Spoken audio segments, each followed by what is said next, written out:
原来全世界最贵的鹦鹉长这样，这是紫蓝金刚鹦鹉，它同时也是所有鹦鹉中体型最大的，体长可达1米。紫蓝金刚鹦鹉的主要栖息地位于巴西的潘塔纳尔湿地，它们忠于爱情，通常在一生中只与一个伴侣在一起。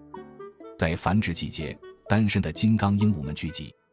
雄性金刚鹦鹉会对自己心仪的对象投喂食物和梳理毛发，在这种独特的求爱仪式中，它们确定了配偶关系。金刚鹦鹉一般喜欢在树洞中筑巢产卵，它们拥有强有力的喙，能把松软的树木掏一个大洞，在这里孵化幼鸟会非常安全。夫妻俩共同承担起养育后代的责任，所以当雌鸟在树洞孵化幼鸟时，雄鸟负责给它带来食物和水。在树洞不远处有一处小池塘，虽然金刚鹦鹉口渴时也会喝水，但其实它们身体的所需的大部分水分都来源于食物。棕榈树的果实是金刚鹦鹉最喜欢的食物之一，里面是美味的坚果，但它有一个很难破解的坚硬外壳。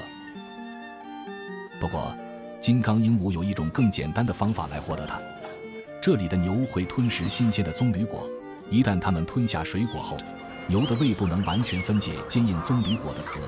但经过消化排出的棕榈果核就脆弱得多了。此时对于金刚鹦鹉来说，这就是一次简单的寻宝游戏。虽然一些鹦鹉以牛粪里的棕榈果为食，但大部分金刚鹦鹉还是喜欢新鲜的，只不过这需要费点功夫。通过金刚鹦鹉打开棕榈果的过程，我们可以直观了解到它喙部的强大力量。它们通过锋利的喙和强大的下巴肌肉组合，坚韧的果皮被打开了。金刚鹦鹉的舌头也是好帮手，它负责在缺口中咬出坚果。如果一颗棕榈果的表皮又硬又滑，聪明的金刚鹦鹉还需要一个工具帮忙。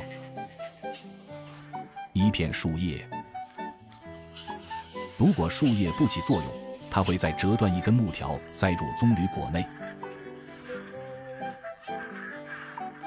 这可以阻止种子滑动。